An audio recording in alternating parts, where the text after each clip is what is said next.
Back to TVN. తెలంగాణలో రాష్ట్రంలో కాంగ్రెస్ ప్రభుత్వం అధికారంలోకి వచ్చినా కూడా 6 గ్యారంటీలను ఇప్పటి వరకు అమలు చేయకపోవడమే కాకుండా జవహర్ నగర్ చెత్త డంపింగ్ యార్డ్ విషయంలో మొద్దు నిద్రపోతున్న రేవంత్ రెడ్డి కాంగ్రెస్ ప్రభుత్వం మరియు Jawahar Nagar municipal corporation mayor, deputy mayor, commissioner, అధికారులు మరియు పాలకులు. జవహర్ నగర్ లో మేయర్, డిప్యూటీ మేయర్, కమిషనర్ ఇంటి ట్యాక్స్ వసూళ్ల విషయంలో, తాయి బజార్ వసూళ్ల విషయంలో ఎవరైనా నీటి బిల్లు చెల్లించకపోతే గడ్డపార పట్టుకొని నల్ల కలెక్షన్ తీసేస్తామంటూ బెదిరించే విషయంలో, ఇల్లు కడితే ఇళ్ల పర్మిషన్ల కోసం తిరిగే చిత్తశుద్ధి జవహర్ నగర్ ప్రజల ఆరోగ్యం పైన మరియు జవహర్ నగర్ రహదారి గుండా చెత్త బండ్లు వెళ్లవద్దు అని ఆపై చిత్తశుద్ధి లేకపోవడం కాంగ్రెస్ పాలకుల సిగ్గుచేటు. ఇదే రేవంత్ రెడ్డి ఎంపీగా ఉన్నప్పుడు డంపింగ్ యార్డు విషయంపై పార్లమెంట్ లో మాట్లాడి కోర్టుకు వెళ్లిన రేవంత్ రెడ్డి ఈ రోజు తెలంగాణ ముఖ్యమంత్రి అయిన తర్వాత ఎందుకు జవహర్ నగర్ డంపింగ్ యార్డ్ పైన చర్యలు తీసుకోవడం లేదు? National green tribunal court order ప్రకారం ఎందుకు సిటీ నలుమూలల్లో మినీ డంపింగ్ యార్డ్లను ఏర్పాటు చేయలేకపోవడం బాధాకరం, సిగ్గుచేటు. మల్కాజ్గిరి మేడ్చల్ నుండి గెలిచిన రేవంత్ రెడ్డి ప్రజల ఆరోగ్యంపై ఎందుకింత చిన్న చూపు? ఏదైతే national green tribunal court order ప్రకారం సిటీ నలుమూలల మినీ డంపింగ్ యార్డ్లను ఏర్పాటు చేసి వెంటనే ఇక్కడ ఉన్న చెత్తను తీసివేయాలని రాష్ట్ర బీజేపీ పార్టీ ఆధ్వర్యంలో కాంగ్రెస్ పార్టీని హెచ్చరిస్తున్నాము. లేని పక్షాన రాష్ట్ర బీజేపీ పార్టీ డంపింగ్ యార్డ్ పై ధర్నా చేస్తామని హెచ్చరిస్తున్నాను.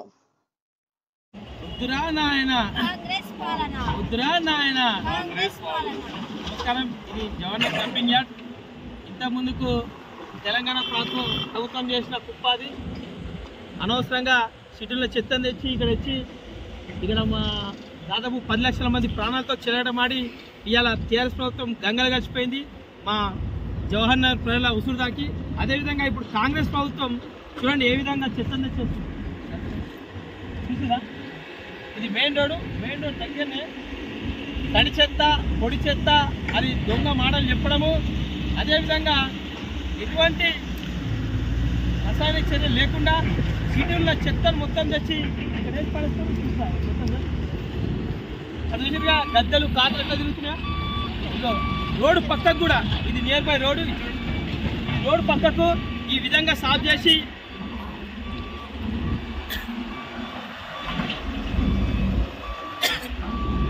రోడ్డు పక్కకు కూడా ఎటువంటి రసాయన చర్యలు పాటించకుండా ఎటువంటి NGT national green tribunal court ఆర్డర్ను పట్టించుకోకుండా ఇవాళ రేవంత్ రెడ్డి ప్రభుత్వం కాంగ్రెస్ ప్రభుత్వం చెత్తను తెచ్చి మా జవహర్ నగర్ చుట్టుపక్కల దాదాపు 10 లక్షల మంది ప్రాణాలతో చెలగటమాడుతున్నారు.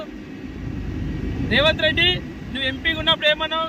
ఇదే డంపింగ్ యార్డ్ గురించి నేషనల్ గ్రీన్ ట్రిబ్యునల్ నేను కొట్లాడి ఈ డంపింగ్ యార్డ్ తీపిస్తాను, పార్లమెంట్లో డంపింగ్ యార్డ్ మాట్లాడినావు. మళ్ళీ నువ్వు సీఎం అయినాక నీకు పోస్ట్ లేదా?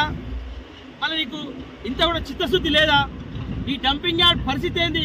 ఇవాళ తడి చెత్త, పొడి చెత్త అని సిటీలో డబ్బాలు పెట్టి ఇవాళ చెత్తను తీసుకొచ్చి ఇష్టం వచ్చిన పడేసి ఎంతమంది ప్రాణాలతో చెలగటమాడుతున్నారు. మాకు చుట్టుపక్కల ఉన్న గాలి, నీరు, వాతావరణం మొత్తం కాలుష్యం అయిపోతుంది. మా ప్రాణాలతో చెలగటమడకు మీకు గౌలిచ్చిరు. టీఆర్ఎస్ ప్రభుత్వం ఈ విధంగా చేసి మా జవహర్ నగర్ కానీ చుట్టుపక్కల దాదాపు 10 కిలోమీటర్ల వరకు 15 లక్షల పైన ప్రజలు తీవ్ర ఆరోగ్య సమస్యలు ఎదుర్కొంటున్నారు. ఇప్పుడు నువ్వు కళ్ళబొల్లి మాటలు చెప్పి ఇక్కడ తెలంగాణలో కాంగ్రెస్ ప్రభుత్వం వచ్చినాక నేను అది చేస్తా అని చెప్పేసి నీ ఘనకార్యం చూడు ఏం చేస్తున్నావో. చెత్తను తెచ్చి అట్లా పడేసి ఇలా రోడ్లతో కెమికల్ చల్లుకుంటా మా ప్రజలు చెలగటమాడుతున్నావు. ఏవైతే టీఆర్ఎస్ ప్రభుత్వాన్ని గది పట్టిందో అంతకైనా ఘోరమైన పరిస్థితి నీకు వస్తుంది. ఇక్కడ ఉన్న మేయర్, డిప్యూటీ మేయర్ మీకు సిగ్గుసరం ఉండాలి. మీరు ప్రజల కోసం పనిచేస్తున్నా, మీరు మీ ఆస్తులు కాపాడుకొని పనిచేస్తున్నా. ఇప్పుడు ఎవరైతే కొత్త మేయర్ ఏదో శాంతి కోటజిగాడని ఒక డిప్యూటీ మేయర్ ఆయన అయితే ఎన్నో రోజులు అంది జవహర్ నగర్ పట్టిన శని ఇప్పటికి కూడా ఇటువంటి సమస్య వల్ల స్పందిస్తలేరు. ఇప్పుడు వచ్చిన కమిషనర్ ఉండు, ఆయన ఇల్లు కడితే ఇల్లు దగ్గర పోతుండు, ట్యాక్సీల కోసం బ్యానర్లు కడుతుండు. మళ్ళా ఇవాళ జవహర్ నగర్లో ప్రజలు ఇంత సమస్యలు ఎదుర్కొంటే మీకు చెల్లమని లేదా? అంటే మీరు ప్రజల కోసం రాజకీయం చేస్తుర్రా? ప్రజల కోసం మీరు అధికారులు ఉందా? కమిషనర్ కూడా ప్రజల కోసం మీరు ఆ పదవులు అనుభవిస్తున్నా, లేకపోతే మీ స్వార్థ రాజకీయం కోసం మీరు పనిచేస్తున్నారో చెప్పాలి. ఖబర్దార్, మీకు ఒకటే హెచ్చరిస్తున్నాం. ఈటలన్నా కూడా చెప్పిండు ఇంతకుముందుకు ఎలక్షన్కి వచ్చిన తర్వాత దీనిపై స్పందిస్తా అని చెప్పేసి. ఇప్పుడు బీజేపీ పార్టీ నుంచి ప్రారంభిస్తాం.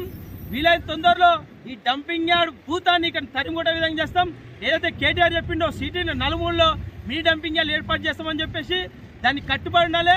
National green tribunal court order BJP ఏదైతే తెచ్చిందో దానికి కాంగ్రెస్ ప్రభుత్వం కట్టుబడి ఉండాలి.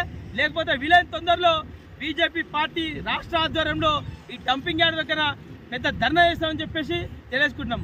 వద్దురా నాయన వద్దురా నాయన రేవంత్ రెడ్డి పాలన, మేయర్ డిప్యూటీ మేయర్